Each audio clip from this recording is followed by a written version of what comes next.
Okay, and we're live. So, welcome in everyone. This is probably the first live that I've had in over a year or close to a year. I've been gone on a hiatus, just working on uh, improving, reading more because I was severely underqualified to be doing apologetics at the point where I was making videos, theology related, refutations against other beliefs. But I'm back now and I'm joined with a good friend, Abraham, who was heavily influential on the videos that I was making. So, Abraham, welcome back. And then I also have a good friend, Zoop, or Hayden is his actual name, who What's will up, y'all? be, hey, what's up, man? And we got someone in the chat called Batakshi. He's saying, "What's up, bro? Haven't heard from you in a while since your talk with Jay. What's up, man? Yeah, I've been gone. Been enjoying the time off and trying to do better and understand more before I come back up and be on platforms like this. But today we have an important discussion that we're going to have, and the regular videos will continue, apologetics related, but and they will be better, start of something new, and I hope everyone stays tuned for that. So let's just have these two guys, two gentlemen, introduce themselves, and we'll go from there. All right, my name is Abraham. I'm a college student majoring in computer engineering, and I have a bit of a hobby for history and philosophy. So, trying to apply that here today. What's up, y'all? I'm Hayden. I'm also a full-time student studying business marketing, and I really love philosophical debates and deep talks about life and in general. So I'm here with my friend Yabi to hopefully get in the flow and talk about these things. Yeah, thank you both for coming up and hope we have a great talk. So, Abraham has a couple of points that he wants to start off with, and so he'll just kind of get us into the topic and we'll expand and add our own ideas. So, go ahead, Abraham. All right, so today's conversation is going to be about Black American and African culture, about why it is the way it is today, um, whether or not the US government, particularly the CIA, had an influence on that culture, and the meaning and application behind the N word. So, I'd like to start off this conversation by talking about the historical development of African culture, if that's okay with the both of you. Hmm? Yeah. So, to understand how civilizations developed early on in the early ages, um, we need to understand something, and this is what historians have quite put together, is that early civilizations have a pattern where they usually develop around river systems. So the biggest civilizations we know of today, Mesopotamia, developed around the the Tigris and Euphrates rivers.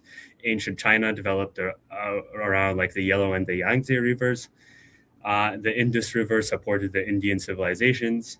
Um, and I think the Tiber River is what it's called that started the Roman civilization. And even though the Greeks didn't have a river, I think them being around the Aegean Sea is a big influence. So there's a clear correlation between water and early great civilizations. So now if we take that and apply it to Africa, we have two interesting points or two interesting regions. We have the Nile and the Niger River. So if we take the Nile, for example, three prominent civilizations developed around the Nile. Aksum, which is modern day Ethiopia, uh, the Nubians, which is like the Kush, modern day Sudanese, and obviously the most popular and famous ancient civilization of Africa, which is Egypt. And if we go to Niger, which is more west, we have civilizations like the Ghana Empire, the Mali Empire, the Songhai, and the Benin.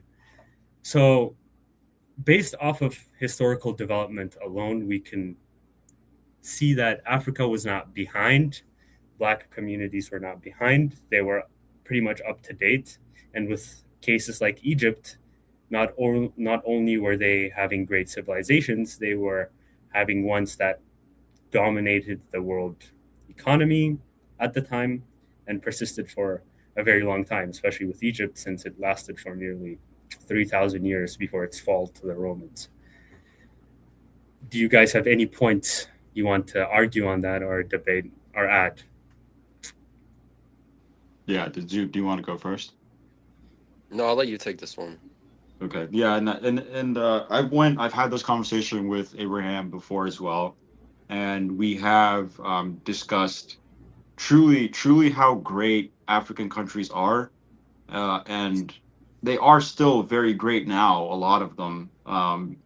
But specifically here in that time period, as he speaks, especially like ancient Egypt, the ability to have architecture and economy as as developed in that time period is very it's crucial to understanding how the world works today, not only through architecture but through art, through just everything that we have today can be very clearly shown effective because of the intellectual people that lived there in that era, and they were African, right? That's the whole point. They were African. You didn't have to be uh, European or from a European area to be intellectual and to you know be developed in a way.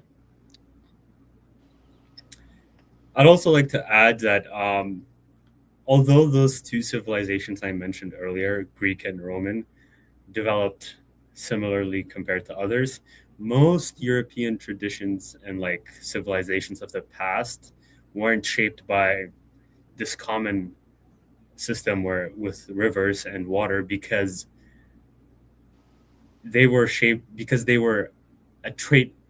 Europe was sort of like a trading hub for most ancient civilizations. So civilizations from Africa, from Asia, their destination and meeting points were Europe. And so Mhm. you see ancient European civilizations apart from the Greek and Romans Right. being like a melting pot of different cultures and societies. Hmm.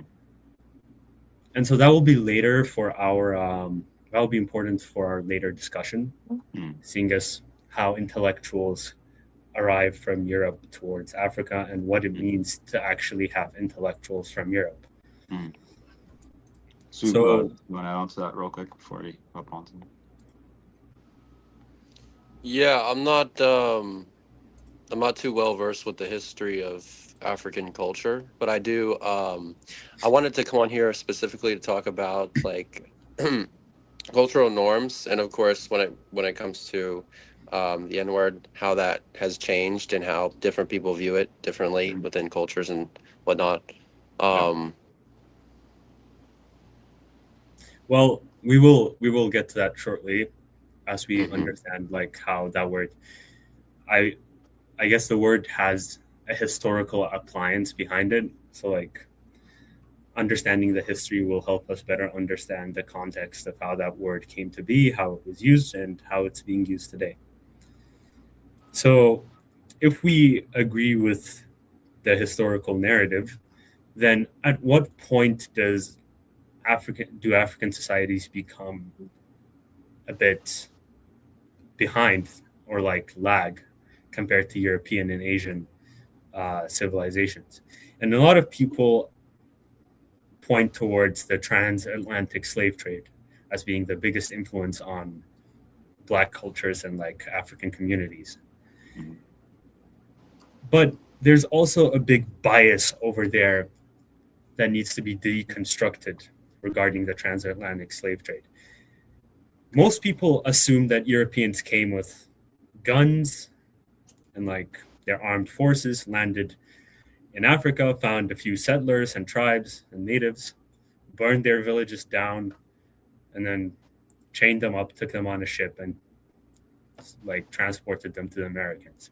This is a big wrong when it comes to history. This was not how transatlantic slave trade worked. From its own name, you can assume that it's a trade system, and a trade system between Europeans and Africans. When Portuguese settlers first arrived to the western side of Africa, they came in contact with the Kingdom of Benin.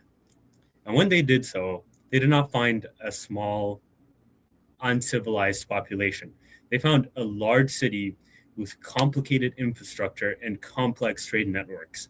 So much, they were so impressed at the time that they considered them their equals. And so they started trade with them. And the Kingdom of Benin itself had a huge slave economy. Like, its economy was so dependent on slave trade that they had a surplus of slaves that they were willing to give to the Europeans at a more discounted price. Like, slave labor was easily affordable in Africa than it was anywhere else in the world. So the idea that transatlantic slave trade was a one-sided European conquest is entirely false.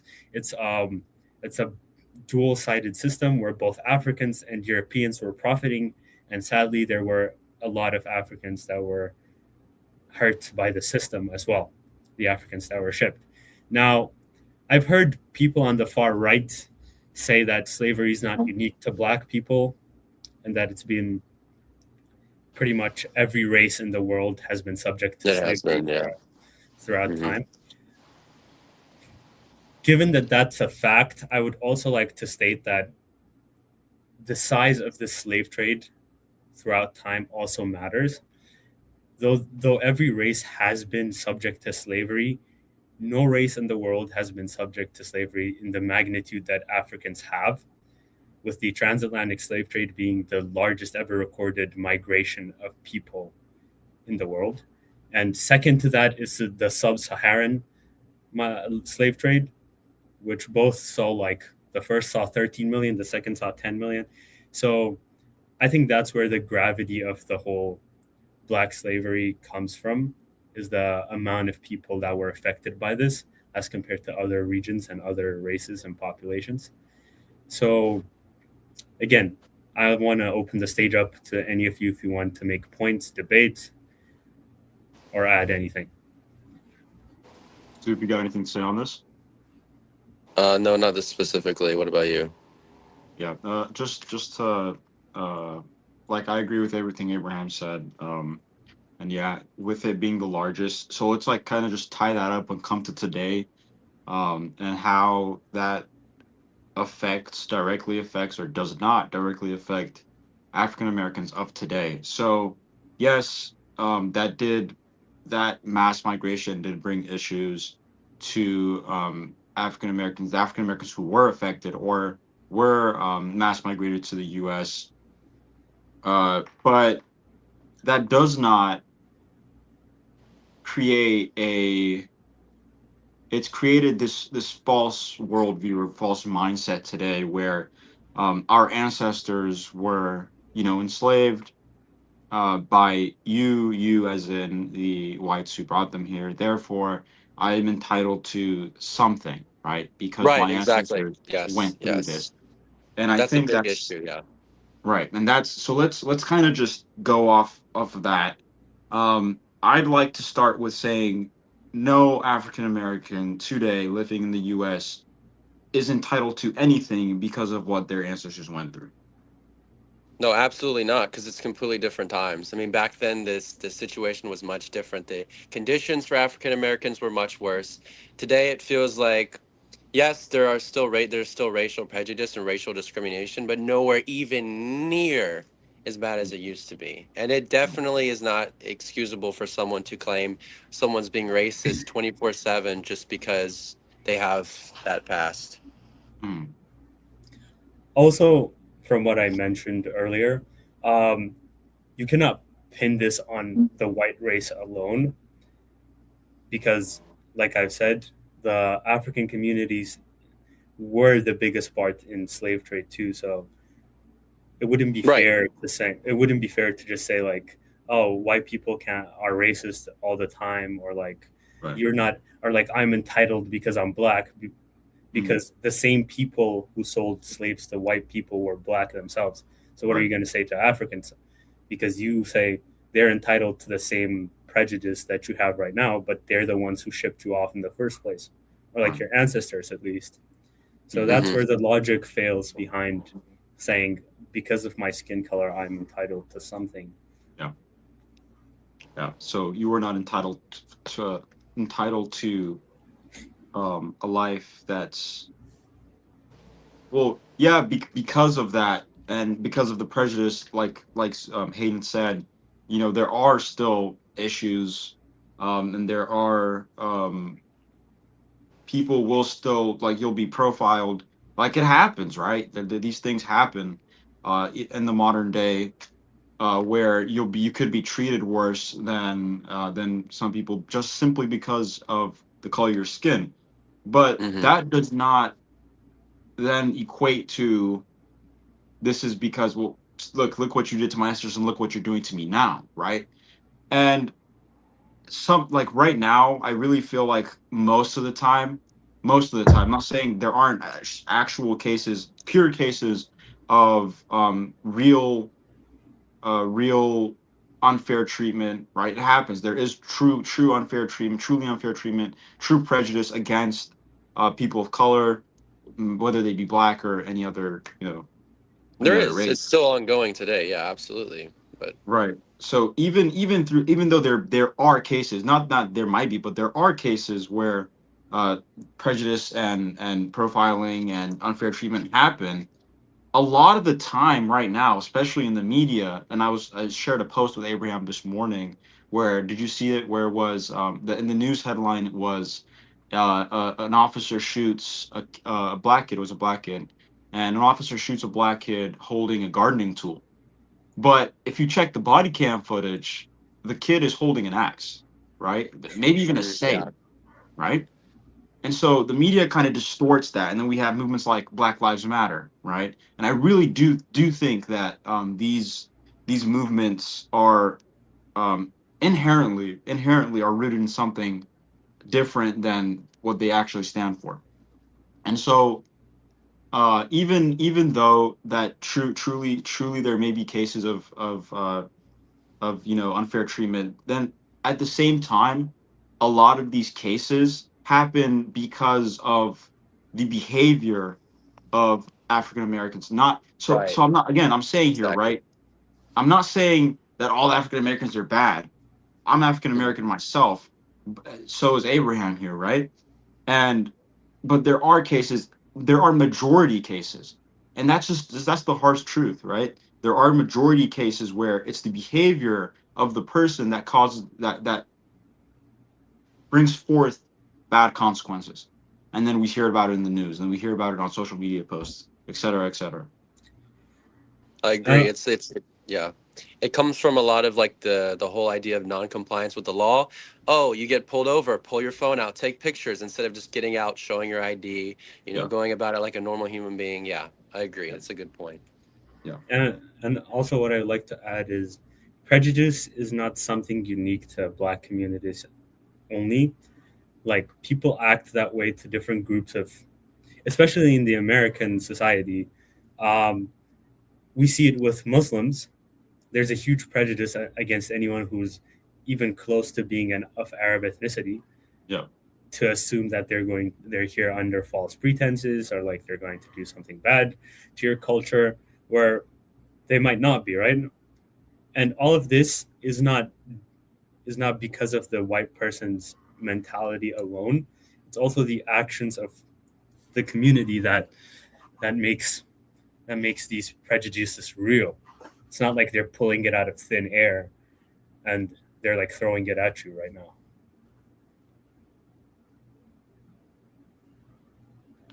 Zoop, you want to add to that? Okay. Yeah, I think like it goes back to what you said, Abraham, about how yes, not every single race is just, or like it's not just blacks being discriminated against, not just blacks having to deal with slavery, but because it's the majority, it's it's like the mainstream narrative because the majority is blacks, right? Yes. Of course, there's all kinds of discrimination. There's discrimination against homosexuals. There's discrimination against autism. Any kind of mental disorder. It's all over. Religion. Right, exactly. And so, yeah, the discrimination is not unique to Black groups, though it is prominent because of the size of the history and what. And I'm saying all I'm saying is I'm not saying let's not recognize the prejudice against Black people anymore. It's more about like let's give it a balanced a view compared to the others, right? So if you're gonna say Black prejudice should gain attention, then you should give an equivalent attention to other prejudice around the world too, and around the community. Yeah, I agree with that wholeheartedly. I think it's a fair take. Yeah. So do you want to kind of transition into The um, word. now before that let's just talk about like ways to kind of improve this, right? Because like building up on how we said, when it's the majority, and I think the word that a lot of people use is pattern recognition, right? Like, oh, I recognize a pattern, and it's like I Right. don't blame them because if you have if you have a red square, a blue square, a red square, a blue square, what comes next? It's the Like same Same. pattern. Yeah, logically it's The speaking, same. yeah, right. you're gonna say if I say red, blue, red, blue, red, you're gonna say, oh, it's next one's probably gonna be blue, right? Right.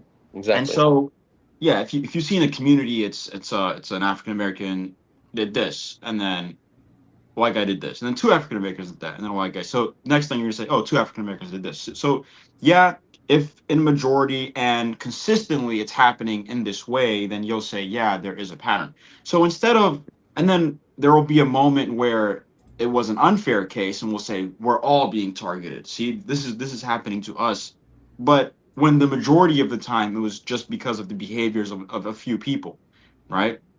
Oh Behaviors yeah, of a few yeah. people, and that kind of just determines it for everyone, and then it makes headlines like this. So instead of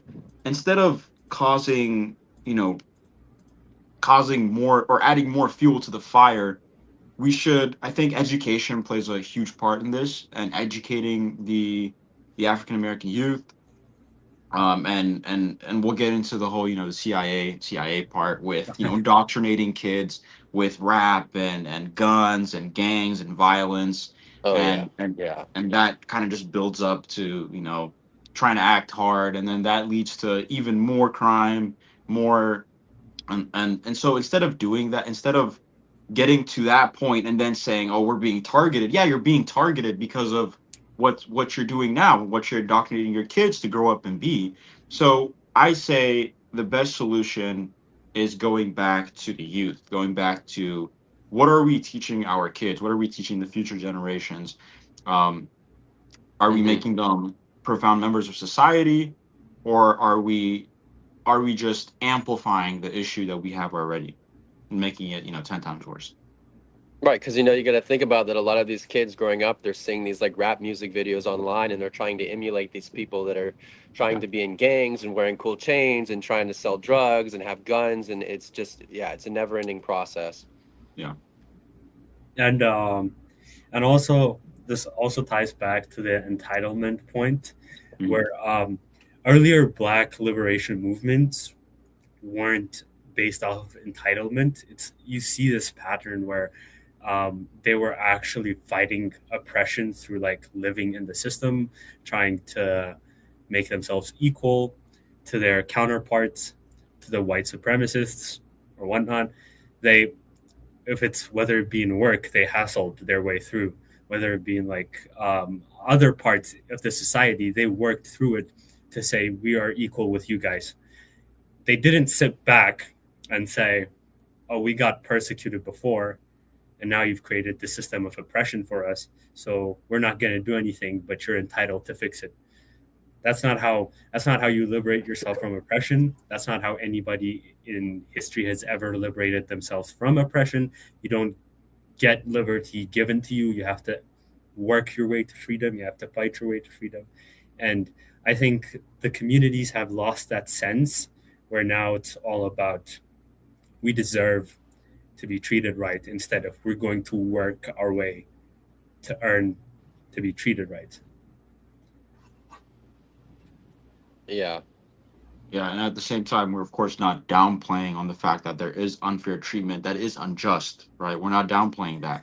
It's There is a unjust to be systematic unfair. oppression Yeah, that Right, of course. exists, But there's still, obviously, but yeah. like, we're but the talking about way specifically those cases because people are going to see this and they're going to clip and be like, "Oh, what are these guys talking about? What do you mean earn your way to freedom?" No, it's yes, there is unjust, unfair treatment. We acknowledge that, and it's Mhm. unfair and it's not right, obviously, but that But doesn't there are take other away from. elements. Yeah. Yeah, correct. Yeah.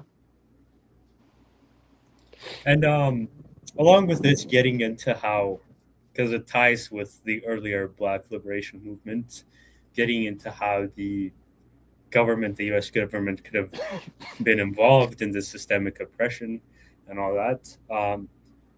Earlier in the 1900s, there seemed to be an uprising of like Black communities getting better, working for themselves, uplifting their roots, and all that. And then all of a sudden, we see a plummet. Why? Why is there this plummet? The biggest, I guess a lot of people have turned it into conspiracy, but part of it isn't, is the drug circulation around Black communities. And this is associated with the Nicaragua war that the U.S. had in the 60s, where they were trying to fund this illegal war they couldn't be in by smuggling in drugs, the CIA smuggling in drugs, selling it within the United States to fund their operations in Nicaragua.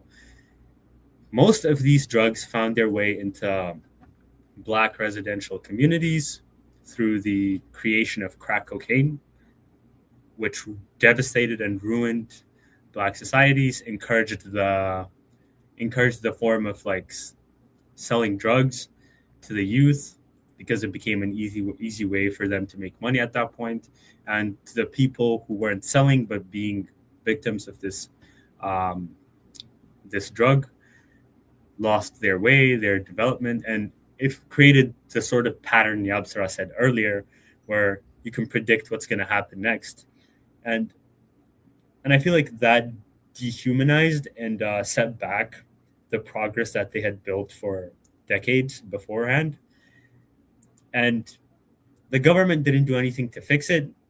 They kept it, and the CIA kept it hidden for most part, though they weren't directly involved in like destroying the Black community.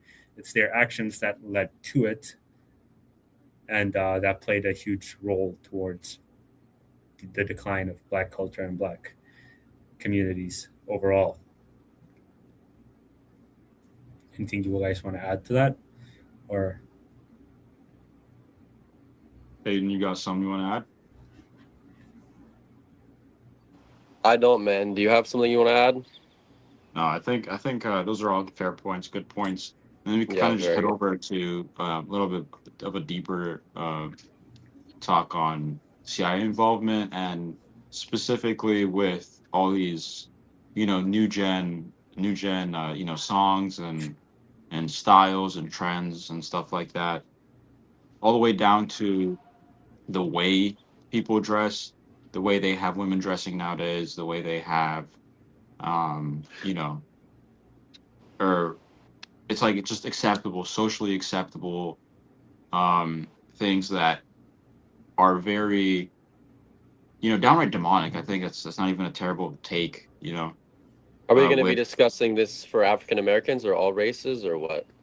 well, this starts affecting all races, right? Yeah, I mean, more or at a less, yeah. certain point? Yeah, Yeah. like it gets to a point where it's just everyone's doing it because it's become a Yeah. trend. Yeah. I mean, you also So, got like movies like um, with characters like White Boy Carl, where you have like these white kids acting like Black. And yeah. I mean, some people might take it as a joke at first, but Mhm. it's genuinely how small things start, right? It's with small Yeah. things you start to implant these large case ideas. Yeah. And And so, and that idea is real too because I've grown up knowing people that are white Caucasian have grown up in dominantly black neighborhoods and act like that because they learn to copy their behavior. You Yeah. know, they so Yeah. So do you want to get into the word We can. specifically? Just yeah, and just Specifically the word. Mm. Okay, so regarding the N word, again, with most of how our conversation went, we have to understand its roots. So the N word comes from the Spanish word negro, which is just their term for the word black. And now, right, of course. over the years, this has been seen as dehumanizing, racial slurring, and whatnot. But it's not just Spanish people; Africans themselves, whenever they see a darker complexion amongst them, call it out. It isn't unique to someone, especially considering the white people back then, where they've never seen a person of darker complexion than themselves. When they see someone with that kind of complexion, they would point it out and say, "Oh, these are black people." It isn't that offensive in that sense, if you consider the context behind it. But then, as it came to the Americas, then the Southern Americans started using it as a derogatory term, morphing the word from negro to the hard R, the N word with a hard R. And that's where we start to see the rise of the derogatory term, or like the term used as offensive in general. Right. Even in modern days, black people themselves don't use the hard R because it has like an emphasis, a heavy tone behind it. And it has like a derogatory weight as well. But over the years, they saw it as cultural windback to use the term among their own community. So they morphed it again. They morphed the word again into the modern common term, the N word, or if we have to say it for educational purposes, nigga. So they use that term, and yeah. So we're gonna see how that has implications and who gets to say it. What gives you the right to say it, and is it bound to race? Is it bound to ethnicity? Is it bound to skin color? What are the requirements for a person to say this word? I'm gonna give you guys the stage to first discuss that before I get my points. I think Hayden has a lot to say on this because this is pretty much all we talked about when we were discussing the whole. Yeah. Yes, like you mentioned, Abraham, is it kind of started as a classification, and specifically negro could mean just the color black. Like you could say, you know, a wall is negro, a wall is black. It's literally just a classification term. And over time, it evolved to be more harmful and no longer just a classification, but a discriminatory term. But specifically, as culture evolves, I think that especially in modern day, the word is used as almost like a gesture of the past, like kind of like getting back at their ancestors in a way. Like, what's up, mate? You know what I mean? Like, kind of playing on that idea. Same thing with the chains. It's a symbolism for them being held in captivity and slavery. It's the same kind of idea. Yep. Want to add anything to that, Elvie? Yeah, I mean, as far as it goes on my view, and I want to kind of tie it down with, you know, the aggression some people project, or African Americans project whenever they hear that word coming from someone who's not their own race. So if I had someone that's like, you know, obviously not African American saying the N word, and I become aggressive towards that person because I heard them say it, you know, there's an issue when, you know, yeah, the argument here is there's so much history behind that word, and it's derogatory. Yet you use it in a non-derogatory way between yourself, right? So internally, you use the word in a non-derogatory way, but when someone says it to you in a non-derogatory way, and that's very key point there, non-derogatory, right? And they're saying it without, harmful intent, and now you have an issue, right? Now there's an issue with it. Now you need to get aggressive with that person. But when if it's derogatory, it's just we should not say it at all, right? Hmm. And like you said, the words evolved, and it started off as a color. It's a color that I hear. I go to work, and at work I hear that we have a lot of Mexicans who come to my workplace, and whenever they're describing the color of an item they want, they'll say, "Oh, like this negro. I want the negro one," and it's a word. It's a color. Um, Exactly. Exactly. and then now in this community it's kind of evolved to it being like a greeting almost, like it's just become slang, and Hmm. the words evolved, so you can't make that arbitrary switch from, oh, the way we use it is to greet and say hello, and it's non-harmful, and then whenever someone else says it, oh, now we make that switch to they're trying to be harmful towards me. And then, yeah, it's just, yeah, that's all. And with the like specific, let's say, base requirements of who gets to use that word, there are a lot of inconsistencies with that as well.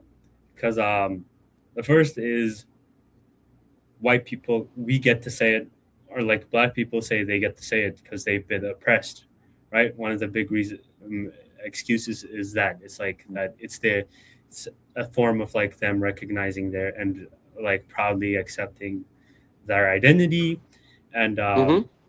and the reason Right. why people Exactly. can't say it is because they're the oppressors, and the reason they can say it is because they're the oppressed.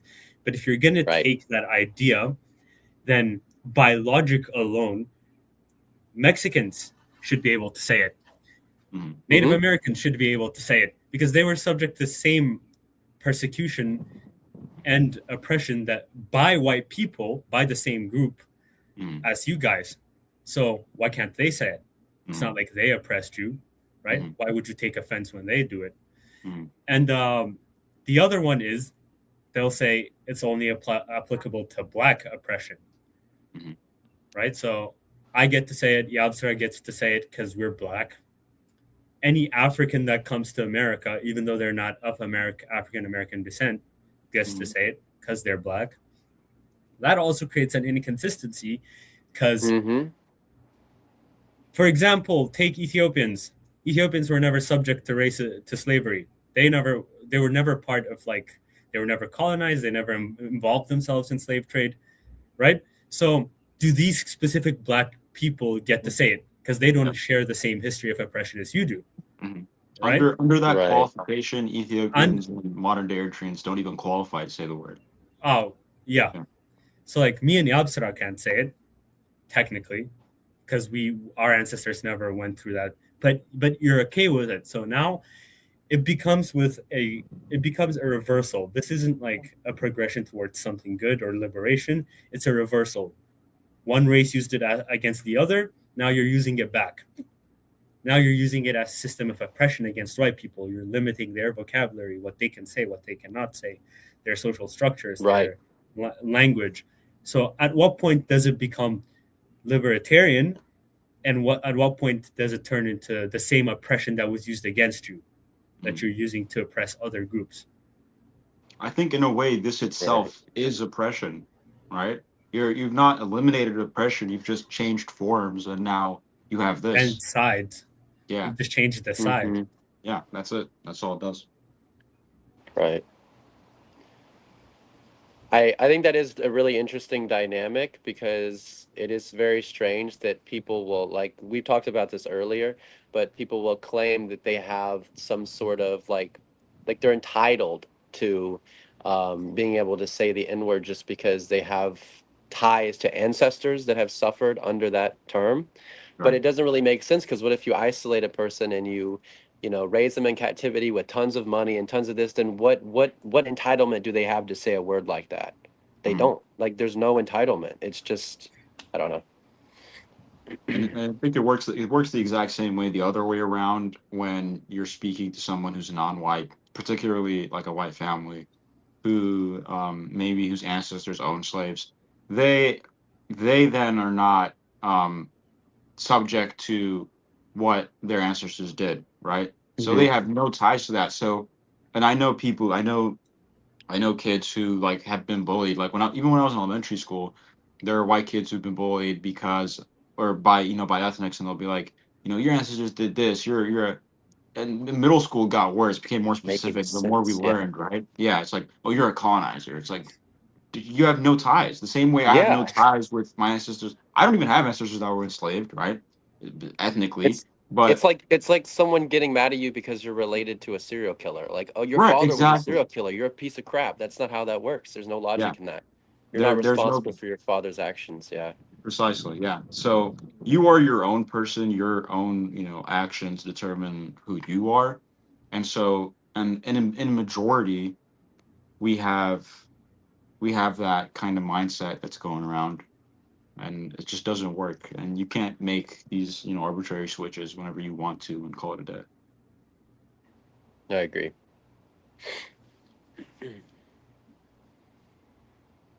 Also, the assumption that you know the intent of the other person when they say Mm-hmm. it, because Right. like Intention.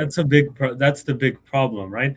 Mm-hmm. Two black people can be in a conversation, and one of them can say the word in a harmful intent, and you'd be okay with it just because they're black. And you could have a white person and a black person having this conversation, and the white person, let's just say for the sake of argument, says it with no bad intent, with no harmful intent, and you immediately assume it's harmful. You cannot Exactly. assume you cannot It's assume immediately of the intent of that person. right. You're not divine. You can't know what a person thinks in their head. Sure, it might be, but there's no way you can prove it. So unless you can hold the same standard to both people, I don't see a And one reason. Yeah, one big example I think that's prevalent in today's society with intention and the word, specifically the N word, is that in, like, for example, a white person rapping to African American music, if they say the N word, then it's a problem and everyone freaks out. But in reality, they're just creating a problem when there is absolutely none, because they're just singing along to a song and there's absolutely no harmful intent. And it's the same kind of idea with literally any other situation, because intention does matter. It's like if I attack someone like you're the N word versus if I say what's up my N word, then there's it context completely matters in that sense, and it changes the word entirely, in my opinion. Yeah. And with multiple other things as well. Like I've seen black people get offended when white people get braids, which makes no sense. Because like again, this isn't something, especially with the braids part too, because like having braids isn't something that originated with black people. A lot of different cultures and societies have been doing it. So I don't see how you can be offended from someone doing something that represents at best represents your culture, and at worst, okay, let's say someone's crazy enough to like hate on you by applying that thing to themselves, which makes no sense. But like even if they did, there's again, you can't prove the intentions of how that person is doing it. It's like the big thing. We Right. need to stop assuming.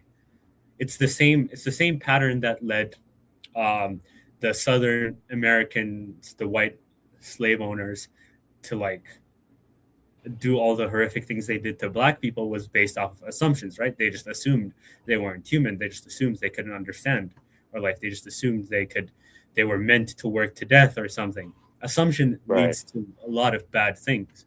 And so Hmm. why are we allowing ourselves to use the same form of assumptions that our ancestors were subject to, or what white people subjected to like black people? Yeah. Yeah, I think those are all great takes. I mean, I don't have much else to add to that. It's a fair take to have. And I want to ask y'all real quick, what do y'all think about the true meaning of racism? Like, what do you think truly makes somebody racist? Because I think today also that, like, you use the N word, people will claim you're racist. But for me, racism is a mindset. You could go your entire life saying the N word all the time and be completely okay with others of color, or you could, mm, genuinely hate people of color and never say the N word, right? So you have that duality, and I genuinely believe that the word itself does not make you racist. I mean, it's about the intention and the mindset that comes with it. yeah, I mean, I'd agree with that too. And I think racism comes, I'd say the term racism applies to someone who like, who puts a level who ignores the humanity of people and tries to class them in stages, Mm-hmm. Yeah. whereas all humans are equal, whatever part of the world you're from. And for religious people, if you're a creation of God through Adam, and for those who are non-religious, if you are of a Homo sapien species line, unless you're like a Homo neanderthal that we don't know of, like you would be a surprising catch in this world, but you're not going to be. All of us are descendants of Homo sapiens. Mm-hmm. So as long as you are of that descent, I think everyone is equal, and someone who tries to say one is not equal to the other is one who is racist. Yeah, absolutely. Yeah, I agree with that. I think there's also two classifications we can have here. The first one is, as Abraham said, if you don't acknowledge that there's ontological equality between humans, so ontologically we are all made in the image of the Creator, obviously, and equal in that sense, um, then of course you'd lie under that category of being racist. Secondly, I think there's also, like Zub said, so this is kind of just piggybacking off what both of you said, you could live your whole life not saying the word, never saying a racial slur, but in your heart and your mind and your intent, you're a terrible person when it comes Yep. to, you just have so much hate in your heart and your actions show that, but you've never said the word. So how could you be racist, right? Right. There's no logic. There's absolutely no logic in that at all whatsoever. Yeah. Dude, I know people who will like call you every racial slur, right? They'll not saying that it's a good thing, right? Mm-hmm. But like and maybe in a joking manner, or they'll say it out loud during songs or whatever. But at the end of the day, it's when you have an issue, right, or you're in a life or death situation, they're the type of people that come show up for you, and it's like, Right. but they're racist. They said the N word, dude. I No. think as far as your heart and mind is clear, of course, this isn't an endorsement to go around start saying the word or anything like that. Right. It's Yeah, well, if similar to me, it's like I have said the N word in songs and stuff, but like I don't go around saying the word because it's unnecessary. It's not right. It's not there's no necessary to say. reason to do it. It's just because I can do it and just because I think like I personally don't think there's a problem with it if I'm not using it the wrong way. I still don't Mm, really typically say it because there's mm, just no reason to. There's just, mm, you know. So, Yeah. And deep down, I think everybody knows that uh, whether and this is to like black people in general, whether you like it or not, white people are going back home and when they're alone in their own safe space where they think where oh, you're not, absolutely. they're gonna say it. mm, So you're Absolutely. not preventing anything, you're just preventing them around yourself. So the Mm-hmm. only thing you're doing is like isolating yourself in a way, Yeah. right? Where you could just be like inclusive and like drop your bar and let like normal things like let let the conversations, the socialization, everything like work together. But instead, you isolate yourself. You get offended at these things, and then these people won't say it in front of you because you've like implanted this fear amongst them that whenever they say it, they feel like they're in danger. But yeah, whenever they're in a safe space, they do say it. like Like you you said, said, yeah. you Right. say it when you sing songs. I know a good Mhm. amount of white people that when they're alone, just freely. I've heard my roommate go around like with his friends playing video games, saying it extensively, and that's like when he doesn't realize I'm right next to him, or like whenever he Right. thinks he's in a safe space. Mm-hmm. Like you're not gonna wipe that off of the Absolutely account, not. No. You're especially just when going, no. especially when you yourself are using it. Right, and some people just Everything in that, go ahead, sorry, go go ahead. ahead. Okay, everything in that sense, I feel like is a race for societal acceptableness. It's just to look acceptable in the moment, and then whatever happens behind closed doors happens behind closed doors. Like it doesn't actually prevent anything. It doesn't actually solve anything. Causes more problems than it helps. You know. So I completely agree with you there for sure, 100%. Yeah, and some people just want a reaction, right? So you, like the people who do say it in person, they want you to react in aggression. That's what they're looking for because that just adds to the pattern, right? The pattern that's there. If you're going around and Oh, you said beating that, and everyone. then you exactly, and then you give them a reaction. That reaction amplifies, and then we get that stereotype. The stereotype only keeps going up. So, so the Yeah. advice basically to African Americans, to our community, to our kind, is don't give that reaction. It's we can progress by just not giving a reaction. It's as simple as that. Okay, Right. and then it goes back to okay, this guy says something to him. This guy didn't insult him back, didn't get aggressive. Who's truly in the wrong here, right? There cannot be a false narrative made when there's no reaction given. Also, the best way to defeat bullying is to ignore it. Like we know this is like Right. the best way to avoid those circumstances. I mean, basically, a bully will have no reason to pick on you if you're no fun to begin with, right? If you don't give a reaction out. Right. They're there for So the reaction. Yeah. the Absolutely. the whole reason they do it is for the reaction, and the same goes for like the actual racist white people that try to use this word. They're doing it for a reaction. They know they're not going to enslave you and put you on a cotton field anymore. They can't do that. They know they can't do that. So Right. they use these terms. They make these statements that offend you, that try to offend you, and when you bite into it, you give them what they want, pleasure. Right. Whether they, Yep. some of them are like daring enough to and willing to get harmed for it, just for the sense, just to get that reaction out of you. And Right. by giving it to Exactly. them, Like get their ass beat. you're not going Yeah. to be progressing Hmm. anymore. Right. I agree. Yeah, no, Abraham, you there? He's working out. But yeah, those are all really good takes. So Hayden, what do you think? What do you think should be besides what I said on educating the youth and trying to? I think I told you about kind of just starting the movement, try to bring class back to the African American society and or the community, and there are a lot of people who already are trying to do stuff like that, and they'll you know Hmm. they'll get called coons, right? That's what the term is. If you're not an Coons. African American, yeah, coons like COON. Never heard that term? Interesting. Okay. Never heard of that in my life. Huh. Like a Okay. raccoon, so basically just if you're not a thug, as a black man, then you're a coon. You're like a white people follower or something like that. So What if you is try the to have. appeal with yeah, what is the appeal with trying to be a thug? I mean, I understand it to an extent, but it never ends well. Like what, you're gonna end up shot, you're gonna end up in jail. Like Not I don't know. not even not Sorry, even that. Not even that. Just the way you act, right? The way you act, the type of music you listen to. If it's not hard or if it's not black and if you aren't speaking broken English with like max level difficulty, then you're a coon. Yeah. Like you're trying to be white so bad. Oh, you're wearing a button up. Look at you. You're a coon. Like, bro, what? And so We're all human. We're all human. Yeah. yeah, so I think that's also very prominent and you know if we do end up starting that little community, and I think it would start off with trying to bring class back into the African, because we there was so much class. It was beautiful, especially Hmm.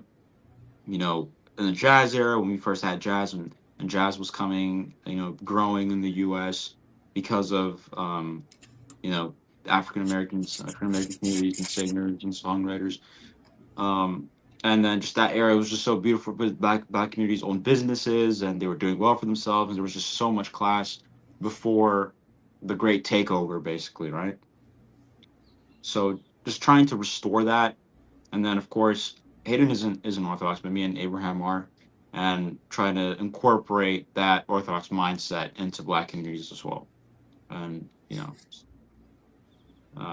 Yeah. So that's my take on it. yeah. Yeah. Also was like I've seen a good amount of black people say uh, Christianity is a white European religion, Mhm. which is quite funny to me because like first of all, no, that's And they are attacking everything, aren't they? Jeez. yeah, Yeah.